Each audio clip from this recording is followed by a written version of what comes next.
નમસ્કાર, શ્રી કેશવ કેળવણી ટ્રસ્ટ સંચાલિત શ્રી સરસ્વતી વિદ્યા મંદિર મહેમદાવાદથી હું ડૉક્ટર નીરવ શાહ. આપણે ધોરણ 10ના વર્ષ 19-20ના ગણિત વિષયના પ્રકરણ 7 યામ ભૂમિતિનો અભ્યાસ કરીએ છીએ. યામ ભૂમિતિના અભ્યાસમાં આપણે સ્વાધ્યાય 7.1 કરીએ છીએ. સ્વાધ્યાય 7.1માં આપણે અંતરસૂત્રના મદદથી દાખલા ગણવાના છે. એમાં આપણે 8મા નંબરનો દાખલો ગણીએ છીએ અને 8મા નંબરનો દાખલો એ અંતરસૂત્રનો દાખલો એ અંતરસૂત્રના ત્રીજા પ્રકારનું સૂત્ર એટલે વર્ગવાળું સૂત્ર Pn બરાબર x1 - x2 નો વર્ગ વત્તા y1 - y2 નો વર્ગ એ સૂત્રના મદદથી આપણે ગણવાનું છે. તો હવે આપણે દાખલા નંબર 8 ની રકમ જોઈએ. બિંદુઓ P2 - 3 અને Q10 - 8 વચ્ચેનું અંતર 10 એકમ હોય તો y ની કિંમત શોધો. અહીંયા y ની કિંમત તમારે શોધવાની છે. તો અહીંયા તો સિમ્પલ વસ્તુ થયું કે ધારો કે 3 ની કિંમત તમને આપેલી હોય તો ચોથાની તો શોધી જ શકાય ને.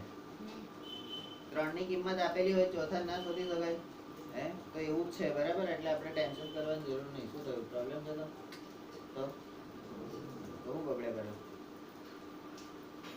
ઉકેલમાં સ્ટેપ નંબર 1. હવે અહીંયા આગળ ઈમાનદારીથી આપણે કોઈ આકૃતિ દોરવાની જરૂર નથી, કારણ કે બિંદુનું નામકરણ કરેલું છે અને અંતરે આપેલું છે, એટલે આપણે કોઈ આકૃતિ દોરવાની નથી. તો સ્ટેપ નંબર 1, બિંદુઓ P2 - 3 અને Q10y વચ્ચેનું અંતર 10 આપેલ છે.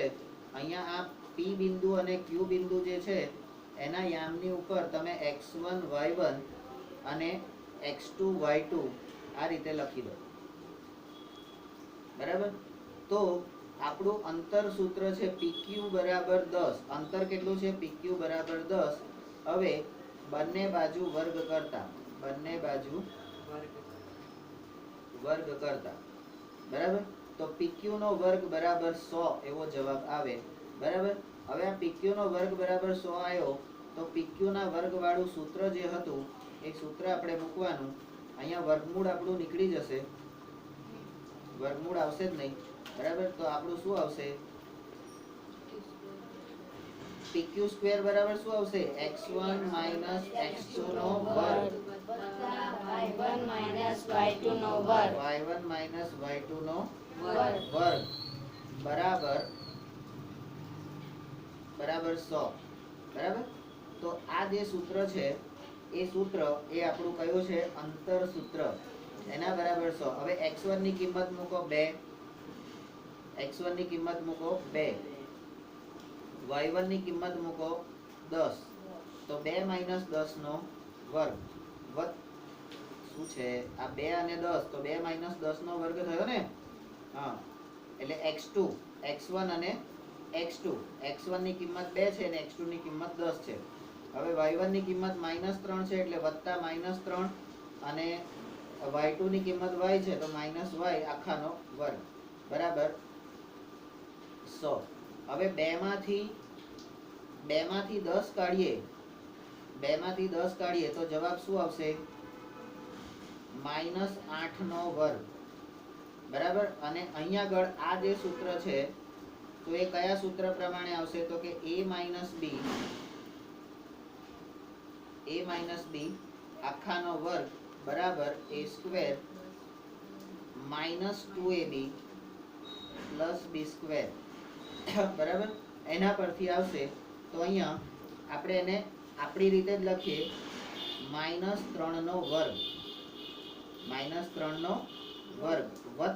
ઓછા -3 નો વર્ગ ઓછા 2 ગુણ્યા -3 અને y, 2 ગુણ્યા -3 અને y અને વત્તા y નો વર્ગ બરાબર 100. તો આપણે જે સૂત્ર છે એ સૂત્ર પ્રમાણે આ વસ્તુ અહીંયા આગળ હવે એને સાદુરૂપ આપીએ. -8 નો વર્ગ એટલે 64, -3 નો વર્ગ એટલે 9. અહીંયા માઇનસ માઇનસ પ્લસ થઈ ગયા તો +2 ગુણ્યા 3 એટલે 6y અને વત્તા y². આપણો આ જે જવાબ છે એ એની વચ્ચેના આ સ્ટેપ મૂકવાથી આવે છે. એના બરાબર 100. બરાબર. હવે શું કરવાનું, તો અચળ પદ છે એને ભેગા કરી દો, અચળ પદને ભેગા કરી દો, બરાબર. અને અચળ પદ અને આ 100 જે છે એને આ બાજુ લઈ દો, બરાબર. તો અહીંયા શું આવશે, તો y². હવે બહુપદીની રીતે લખો તો વધારે ઘાત વાળું પદ પહેલા લખાય y² વત્તા 6y, બરાબર. અને અહીંયા હું એક વધનું સ્ટેપ લખીશ. આ 64 અને 9, 64 અને 9 કેટલા થશે, તો 64 ને 6 70, 70 ને 3 73. તો અહીંયા આગળ આપણું સ્ટેપ આ રીતે આવશે, 73 વત્તા 6y વત્તા y² બરાબર 100, બરાબર. હવે આ 100 આ બાજુ આવે એટલે y² વત્તા 6y વત્તા 73 ઓછા 100 બરાબર 0. હવે 100 અને 73 ની બાદબાકી કરતા આપણને મળે 27. તો y² વત્તા 6y માઇનસ 27 બરાબર, એ તમારો અહીંથી આવશે. એના વચ્ચે આટલા સ્ટેપ આવશે. હવે શું કરવાનું છે, તો આપણને આ મળી દ્વિઘાત બહુપદી, દ્વિઘાત બહુપદી આપણને મળી દ્વિઘાત બહુપદી y² વત્તા 6y ઓછા 27, બરાબર. તો એમાં આપણે શું કરવાનું, તો કે મધ્યમ પદના ભાગ, મધ્યમ પદના ભાગ. તો મધ્યમ પદના ભાગ કરવા માટે શું કરવાનું, તો કે મપ બરાબર પ્રપનો સહગુણક ગુણ્યા અંતિમ પદનો સહગુણક, બરાબર. તો પહેલા પદનો સહગુણક કોણ છે, 1. અંતિમ પદ કયું છે, 27. તો 27 ના એવા તમારે ભાગ પાડવાના છે, બરાબર. 27 ના ભાગ પાડવાના છે કે જેથી તમારા વચ્ચે 6 આવે, બરાબર. તો 27 ના અવયવ પાડો, અવયવ 27 બરાબર 9 ગુણ્યા 3, 9 તારી 27 આવશે. તો અહીંયા વત્તાકાર છે એટલે બંને વત્તા જ આવશે. બંને કેવા આવશે, ના, મોટી સંખ્યા વત્તા નાની સંખ્યા ઓછા. તો અહીંયા આગળ તમારું બીજું સ્ટેપ કયું આવશે, તો y² વત્તા 9y ઓછા 3y ઓછા 27 બરાબર 0. હવે આમાં બે બેના જોડકા લઈ અને સાદુરૂપ આપો એટલે હજી એ સ્ટેપ હું અહીંયા બાજુમાં મૂકી શકું. તો આમાંથી y કોમન નીકળશે, તો y પ્લસ 9 અને ઓછા 3 કોમન નીકળશે, તો y પ્લસ 9, બરાબર. તો y પ્લસ 9 એક વખત મૂકી દીધા અને આ y માઇનસ 3 એ બીજા કૌંસમાં મૂકી દીધા, બરાબર 0. તો આપણો જવાબ આ રીતે આવશે. હવે શું કરવાનું, તો y પ્લસ 9 બરાબર 0 અને y માઇનસ 3 બરાબર 0. હા, તો આ 3 આ બાજુ જતા રહેશે એટલે 9 આ બાજુ જતા રહેશે એટલે માઇનસ થઈ જશે અને 3 આ બાજુ જશે એટલે પ્લસ થઈ જશે. તો y ની કિંમત આપણને 2 મળી, y બરાબર -9 અને y બરાબર 3, બરાબર. તો સ્ટેપ નંબર 2, આમ y ની બે શક્ય કિંમતો -9 અને 3 આપણને મળે છે. એટલે y ની બે કિંમતો મળે છે, બરાબર. એટલે અહીંયા -9 પણ હોઈ શકે અને 3 પણ હોઈ શકે, બરાબર. બંનેનો જવાબ સેમ જ આવશે. ચલો હવે દાખલા નંબર 9. જો q 0 1 p 5 - 3 અને r x 6 થી સમાન અંતરે હોય. હવે આ ત્રણે ત્રણ સમાન અંતરે છે, તો સમાન અંતરે હોય તો pq બરાબર pr એવું કરી શકાય. હા, તો સમાન અંતરે હોય તો કે x ની કિંમત શોધો, નંબર 1. અને બીજું તો અંતર qr અને અંતર pr પણ શોધો, બરાબર. હવે અહીંયા અંતર સમાન અંતર છે એટલે તમારે બીજી કોઈ લમણા શેક કરવાની નથી, પેલું a' q' c એ કરવાનું નથી, બરાબર છે. સ્ટેપ નંબર 1, q 0 1 p 5 - 3 અને r x 6 થી સમાન અંતરે છે. આ ક્યુ બિંદુ એટલે અહીંયા શું છે, આ ક્યુ બિંદુ છે એ પી અને આર થી સમાન અંતર છે, એટલે તમારું કયું બનશે, P dash Q dash R આવી રીતે બનશે, તો જ આ બે સમાન અંતરે આવે. બરાબર, P dash Q dash R, કારણ કે ક્યુ બિંદુ એ પી અને આર થી સમાન અંતરે છે.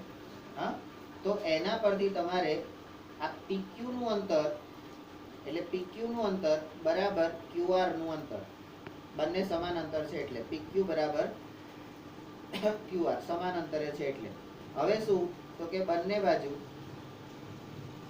વર્ગ કરતા, બંને બાજુ વર્ગ કરતા. હવે બંને બાજુ વર્ગ કર્યા પછી તમે આનું અંતર સૂત્ર મૂકો.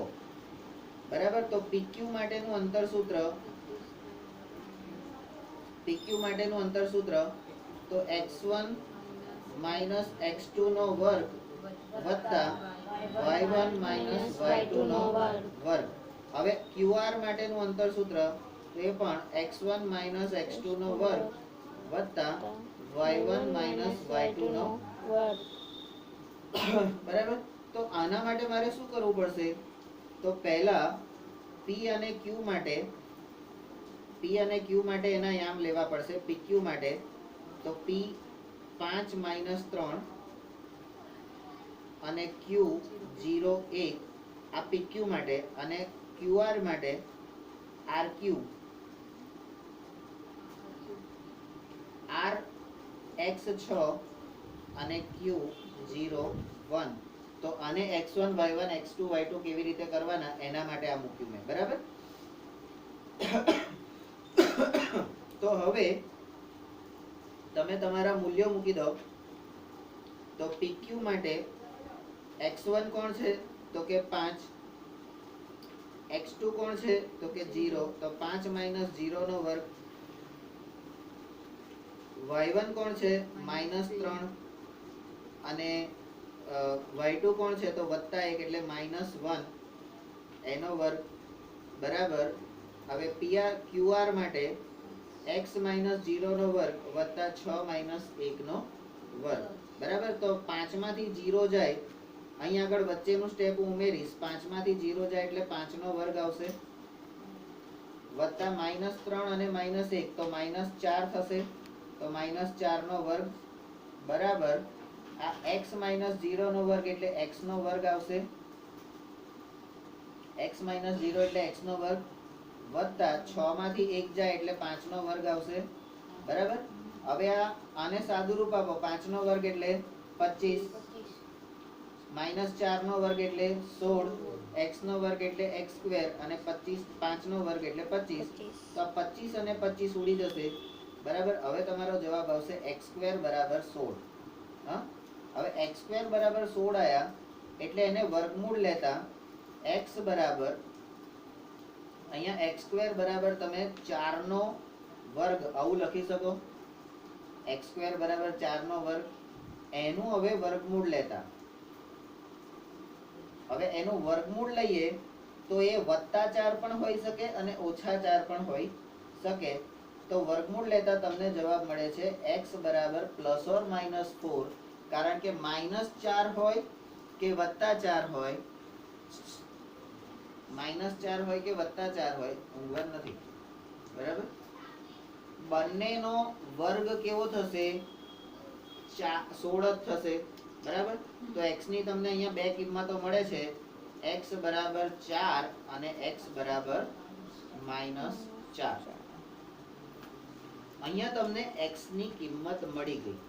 બરાબર, એટલે સમાન અંતરે હોય તો x ની કિંમત શોધો.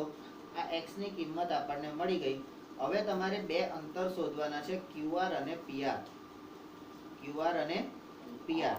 બરાબર, તો qr અંતર મારે શોધવું હોય તો મારે શું કરવું પડે, તો કે q નું મૂલ્ય લેવું પડે 0 1 અને r નું મૂલ્ય લેવું પડે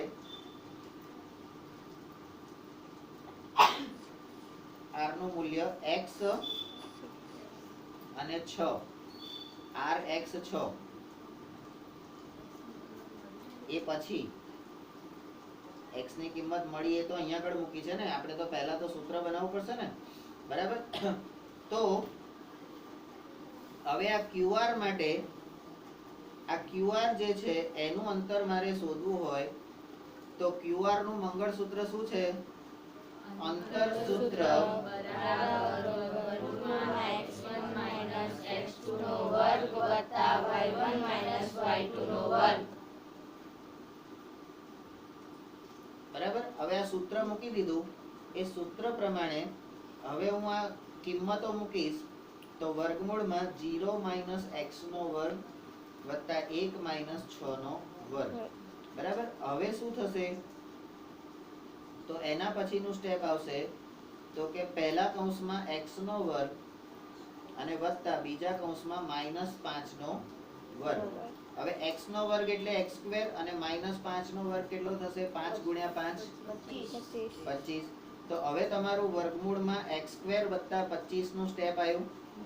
હા, હવે x² વત્તા 25 નું સ્ટેપ આવ્યું. અહીંયા તમારે x બરાબર +or -4 હવે અહીંયા x ની કિંમત મૂકવાની છે. તો x ની કિંમત +or -4 એનો વર્ગ કરીએ તો 4 નો વર્ગ કેટલો થાય? પ્લસ હોય કે માઇનસ હોય? વર્ગ કેટલો થશે? 16. તો 16 વત્તા 25 તો વર્ગમૂળમાં QR ની કિંમત કેટલી આવી? 41. QR ની કિંમત મળી ગઈ એટલે બીજાનું 1 મળી ગયું. હવે ત્રીજો વિભાગ. ચલો હવે આપણે PR શોધવાનું છે. તો PR માટે P નું મૂલ્ય એટલે P ના યામ કેટલા છે? 5 - 3. R ના યામ કેટલા છે? x6. બરાબર, x6. હા, તો PR માટે શું? તો PR નું મંગળસૂત્ર શું છે? અંતર સૂત્ર બરાબર વર્ગમૂળમાં x1 minus x2 નો વર્ગ વત્તા y1 minus y2 નો વર્ગ. હા, હવે એમાં હું x1 નું મૂલ્ય મૂકું છું, x1 x2 નું. તો અહીંયા 5 - x નો વર્ગ પહેલો કૌંસમાં અને વત્તા બીજા કૌંસમાં -3 - 6 નો વર્ગ એટલે અહીંયા જે છે એ જ આવ્યું. બરાબર, એટલે મેં ના લખ્યું એટલે અહીંયા વાઇડ ના થવી દેવાનું. તો 5 - x નો વર્ગ અને -3 - 6 નો વર્ગ. તો અહીંયા એના પછીનું જે સ્ટેપ છે તો એ હું મૂકીશ 5 - x નો વર્ગ વત્તા આ -6 અને -3 એટલે -9 નો વર્ગ. બરાબર, તો એના પરથી મને મળશે વર્ગમૂળમાં 5 - x નો વર્ગ વત્તા 81. અહીંયા આગળ હવે મારે x બરાબર 4 મૂકવાના છે. x ની કિંમત હું 4 મૂકીશ તો મને PR નું મૂલ્ય શું મળશે? x ની કિંમત 4 મૂકીશ તો PR બરાબર વર્ગમૂળમાં 5 - 4 એનો વર્ગ વત્તા 81. 5 - 4 એટલે 1. 5 - 4 એટલે 1 નો વર્ગ વત્તા 81. તો 1 નો વર્ગ 1 જ થાય. 1 વત્તા 81 એટલે વર્ગમૂળમાં 42. તો વત્તા 4 માટે મને 82 મળશે, વર્ગમૂળમાં 82. બરાબર. હવે ઓછા 4 માટે x બરાબર -4. ઓછા 4 માટે PR બરાબર, તો અહીંયા આગળ કેવી રીતે આવશે? તો આ રીતે અહીંયા મૂકવું પડશે મારે. 5 - -4 એનો વર્ગ વત્તા 81. બરાબર, તો અહીંયા 5 વત્તા 4 થઈ જશે. બરાબર, તો 5 વત્તા 4 એટલે કેટલા થાય? 9. 5 વત્તા 4 એટલે 9. તો અહીંયા 9 નો વર્ગ વત્તા 81. તો 9 નો વર્ગ કેટલો થાય? 9 ગુણ્યા 9 કેટલા થાય? 81. તો 81 વત્તા 81 કેટલા થાય? 162. 162 ના અવયવ પાડો. હા, 162 ના અવયવ પાડો તો 2 ગુણ્યા 81. બરાબર, તો 2 ગુણ્યા 81 એટલે વર્ગમૂળમાં 2 ગુણ્યા વર્ગમૂળમાં 9 નો વર્ગ. બરાબર, તો 9 નો વર્ગ અને વર્ગમૂળ નીકળી જાય તો 9 વર્ગમૂળમાં 2 આવો જવાબ આવે. બરાબર, સ્ટેપ નંબર 4. આમ તમારો પહેલો જવાબ x ની કિંમત જે આપણે શોધી x બરાબર પ્લસ ઓર માઇનસ 4 આ પહેલો જવાબ છે. બીજો જવાબ QR બરાબર વર્ગમૂળમાં 41 એ બીજો જવાબ છે અને PR બરાબર વર્ગમૂળમાં 82 એ ત્રીજો જવાબ છે અથવા તો PR બરાબર વર્ગમૂળમાં એટલે 9 ગુણ્યા વર્ગમૂળમાં 2 આ તમારો જવાબ છે. આ રીતે તમારો 9મો દાખલો અહીંયા કમ્પ્લીટ થશે. બરાબર? દેખીતી રીતે બધા દાખલા એકદમ સહેલા છે પણ સહેજ ધ્યાન લગાવવાનું છે. હે એકવાર તમારી આંખો એની પર સ્થિર થઈ ગઈ પછી આ બધા જ આંકડા જે નાના નાના દેખાય છે ને એ તમને ફૂટબોલ જેવા મોટા દેખાશે. બરાબર? આપણે કહે છે ને પેલું ક્રિકેટમાં જે ક્રિકેટનો શોખ હોય એ લોકોને કદાચ ખબર હશે. ક્રિકેટની અંદર એવું કે સચિન તેંડુલકર અથવા તો દ્રવિડ અથવા તો વિરાટભાઈ કોહલી આ બધા જો પહેલી 2-5 ઓવર એ સ્ટેડી થઈને રમી ગયા આમ ઠીચુક કરીને એટલે પહેલી 2-5 ઓવરમાં એમને કદાચ બોલ દેખાય કે ના દેખાય પણ 6ઠ્ઠી ઓવરથી એ બોલ ભલે આવડો હોય એમને ફૂટબોલ જેવો દેખાય કારણ કે હવે એમની નજર સ્થિર થઈ ગઈ છે. બરાબર? આપણે પણ આવું સ્થિર થવાની જરૂર છે. બરાબર? જે સ્થિર થઈ ગયા એને સમજી લેવું કે પેલું નદીની અંદરથી ઉડતું પક્ષી સ્થિર થઈને ઉડતું પક્ષી ગતિમાન પક્ષી એ નદીની અંદરથી માછલી પણ લઈ શકે. આપણે પ્રકાશ પરાવર્તન અને વક્રીભવનમાં આ વસ્તુ એ પક્ષીનું નામ શું? એટલે બાજ તો ખરો, બાજ તો સાપને લઈ જાય પણ માછલીને લઈ જાય એ પક્ષી પેલું તળાવ ઉપર ને નદી ઉપર હોય છે ને, બગલો નહીં, બીજું છે. આ બગલા જેવું નાનું હોય છે, મોટું નથી હોતું, નાનું હોય છે. બરાબર? શોધી કાઢવાનું એનું નામ. અત્યારે આપણે એ વિષય નથી. 10મો દાખલો છે. 10મા દાખલાની રકમ છે બિંદુ XY. બિંદુ XY એ બિંદુ 3, 6 અને -3, 4 થી સમાન અંતરે છે તો x અને y વચ્ચેનો સંબંધ મેળવો. હવે પહેલું તો નામકરણ કરવાનું. ઉકેલ સ્ટેપ નંબર 1 નામકરણ. હવે તમે પરીક્ષામાં એવું લખો નામકરણ કરો, કેવું લાગે? પેલા તપાસનારને એમ થાય કે હા આની નોટ છે પણ ભાઈ નોટ નહીં. મને તો ખબર પડી હું શું લખું છું, હું શું સમજુ છું એ મને તો ખબર પડી જોઈએ ને. તને ના પડે કઈ નહીં. બરાબર?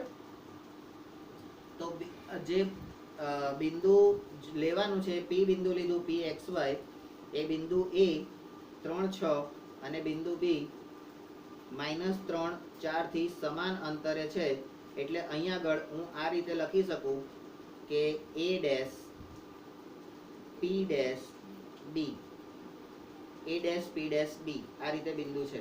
બરાબર? અને એ બંને સમાન અંતરે છે એટલે PA નું અંતર અને PB નું અંતર સમાન છે. બરાબર? તો કંઈ નહીં, PA અને PB બે સમાન હોય તો બંને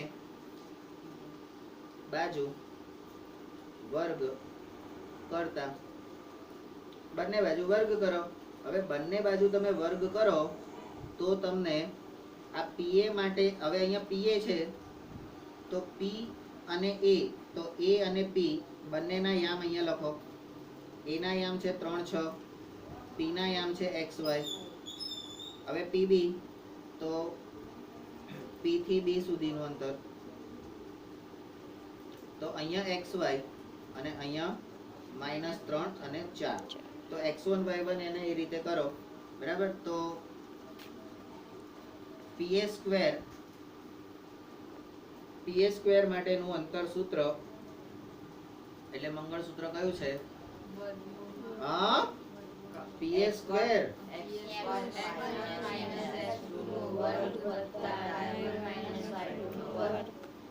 બરાબર. PB સ્ક્વેર માટેનું મંગળસૂત્ર કયું છે?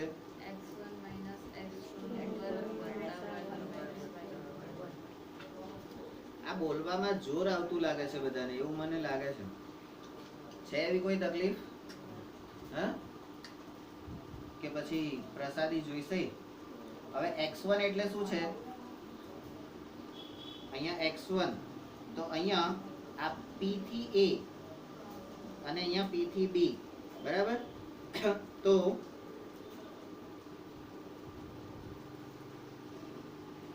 x માઇનસ 3 નો વર્ગ વત્તા y માઇનસ 6 નો વર્ગ બરાબર હવે અહીંયા x માઇનસ 3 નો વર્ગ વત્તા y માઇનસ 4 નો વર્ગ. હવે આ સ્ટેપ મેં મૂલ્યોથી મૂક્યું, એના પછી તમને આપેલું છે એ સ્ટેપ આવશે x માઇનસ 3 નો વર્ગ વત્તા y માઇનસ 6 નો વર્ગ બરાબર x વત્તા 3 વત્તા y માઇનસ 4. તો અહીંયા તમારે અવયવ સૂત્ર y માઇનસ 4 નો વર્ગ તો અહીંયા a માઇનસ b નો વર્ગ એનું અવયવ સૂત્ર એટલે a સ્ક્વેર ઓછા 2ab વત્તા b સ્ક્વેર અને a પ્લસ b નો વર્ગ બરાબર a સ્ક્વેર પ્લસ 2ab વત્તા b સ્ક્વેર. આ અવયવ સૂત્રનો આપણે અહીંયા આગળ ઉપયોગ કરવાનો છે બરાબર. તો ચલો પહેલા માટે અવયવ લો તો કે x સ્ક્વેર માઇનસ 2 તરી 6x એટલે x સ્ક્વેર માઇનસ 6x વત્તા 9 3 નો વર્ગ એટલે 9 થાય બરાબર. આને હું વચ્ચેનું સ્ટેપ મૂકી શકું બરાબર. તમને સમજણ ના અવયવ કેમનો આવ્યો ખબર પડી કે ના પડી? નહીં તો હું વચ્ચેનું સ્ટેપ મૂકું, નથી ખબર પડી ને? તો જુઓ હું અહીંયા સ્ટેપ મૂકું છું, થોડુંક લંબાઈને મૂકું છું. પહેલું છે અહીંયા x માઇનસ 3 નો વર્ગ એટલે શું છે? x નો વર્ગ આવશે પહેલા તો x નો વર્ગ બરાબર.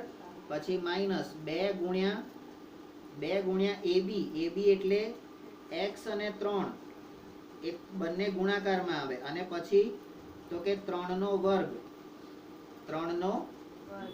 બરાબર. એટલે હવે x સ્ક્વેર માઇનસ 2 તરી 6 અને ગુણ્યા x તો વત્તા એટલે ઓછા 6x થયા 2 તરી 6x અને 3 નો વર્ગ એટલે 9 બરાબર. એવી જ રીતે હવે y માટે જોઈએ તો અહીંયા y નો વર્ગ ઓછા 2 ગુણ્યા y ગુણ્યા 6 બરાબર અને વત્તા 6 નો વર્ગ. તો અહીંયા y નો વર્ગ એટલે y સ્ક્વેર ઓછા 6 દુ 12y અને 6 નો વર્ગ એટલે છાયું 36 બરાબર. હવે x વત્તા 3 આખાનો વર્ગ તો એમાં x નો વર્ગ વત્તા 2 ગુણ્યા 3 ગુણ્યા x વત્તા 3 નો વર્ગ બરાબર. તો અહીંયા x નો વર્ગ એટલે x સ્ક્વેર 3 દુ 6 વત્તા 3 દુ 6x અને 3 નો વર્ગ એટલે 9 બરાબર. હવે એના પછી છેલ્લું સ્ટેપ આપણું y માઇનસ 4 વાળું તો એમાં y નો વર્ગ ઓછા 2 ગુણ્યા y ગુણ્યા 4 અને વત્તા 4 નો વર્ગ બરાબર. તો એના માટે y સ્ક્વેર માઇનસ 4 દુ 8y અને વત્તા 4 નો વર્ગ કેટલો થાય 16 બરાબર. તો આ વચ્ચેનું સ્ટેપ તમારી સમજણ માટે મેં લખ્યું છે બરાબર. તમે ડાયરેક્ટ પણ લખી શકો છો, ના સમજણ પડે તો એ વચ્ચેનું સ્ટેપ એક્ઝેક્ટ આ 4 ની નીચે જ આવવું જોઈએ અને એની નીચે જ આવવું જોઈએ, ભલે આમ લંબાઈ બરાબર. તો એ જરીક ધ્યાનમાં રાખવાનું. હવે શું કરવાનું તો કે જુઓ બંને બાજુની સાઈડે જુઓ, ડાબી બાજુ અને જમણી બાજુ આ x સ્ક્વેર છે, x સ્ક્વેર એ બંને બાજુ છે ઉડી ગયા y સ્ક્વેર બંને બાજુ છે ઉડી ગયા બરાબર. હવે આ 6x જુઓ હે આ 6x વત્તા ઓછા એટલે x વાળું પદ એ વત્તા ઓછા છે એટલે આ બાજુના 6x એટલે હવે પછી શું રહેશે તો માઇનસ 6x. આ 6x વાળું પદ આ બાજુ જતું રહે એટલે માઇનસ 6x ઓછા 12y y વાળું પદ આ બાજુનું y વાળું પદ આ બાજુ જતું રહેશે એટલે વત્તા 8y બરાબર. અને અચળ પદ બધા આ બાજુ જતા રહેશે એટલે પહેલા આ બાજુના અચળ પદ છે ને લખી દેવાના 9 વત્તા 16 હવે આ બાજુના 9 આ બાજુ જાય એટલે -9 થઈ જાય અને આ બાજુના 36 આ બાજુ જાય એટલે -36 થઈ જાય. હવે આ 9 અને 9 ઉડી ગયા, બરાબર. હવે 6 અને 6 તો 6 દુ 12x થઈ ગયા તમારા. હવે 12 માંથી 8 જાય તો -4y રહ્યા, તો -12x -4y. હવે આ 36 અને 16 એ બે ની બાદબાકી કરીએ તો શું થશે? અહીંયા માઈનસ, અહીંયા પ્લસ, અહીંયા માઈનસ, અહીંયા પ્લસ, બરાબર 0. આપણે અચળ પદને પણ આ બાજુ લઈ જઈએ એટલે આ 16 આ બાજુ જતા રહેશે એટલે માઈનસ થઈ જશે. આ +1 આ +9 આ બાજુ ગયા એટલે -9 થઈ ગયા. આ બાજુ તો 9 પ્લસ છે જ, બરાબર. એટલે 9 9 ઉડી ગયા અને 16 માઈનસ થઈ ગયા અને 36 પ્લસ થઈ ગયા, બરાબર. તો એટલે +20 આવશે. 36 માંથી 16 જાય તો અને બરાબર 0. હા, હવે આ બધા આખા સમીકરણને -4 વડે તમે ભાગો તો 4 તરી 12 એટલે 3x + y ઓછા 5 બરાબર 0. આવું એક દ્વિચલ સુરેખ સમીકરણ મળે. અને દ્વિચલ સુરેખ સમીકરણ મળે ને તો એનો આલેખ રેખા હોય અને એ રેખા પર જે ત્રણેય બિંદુ હોય ને એ કેવા હોય? સમરેખ હોય, બરાબર. કારણ કે 3 સમરેખ બિંદુઓ જ રેખા બનાવે, બરાબર. તો હવે સ્ટેપ નંબર 1 પછી આવ્યું 2. આમ 3x + y ઓછા 5, 3x + y ઓછા 5 એ x અને y વચ્ચેનો માગેલો સંબંધ છે. તો આ રીતે તમારા દાખલાના વચ્ચેના સ્ટેપ ઉમેરી અને તમારે દાખલા કરવાના છે, બરાબર. કેટલી મિનિટ થઈ? 32. હા. હવે જે મારે થોડુંક ચલાવવાનું હતું એ હું અહીંયા ચલાવી દઉં છું. આ ગુણધર્મ કટ કરીને કરીએ કે કટ કરીને જ કરીએ?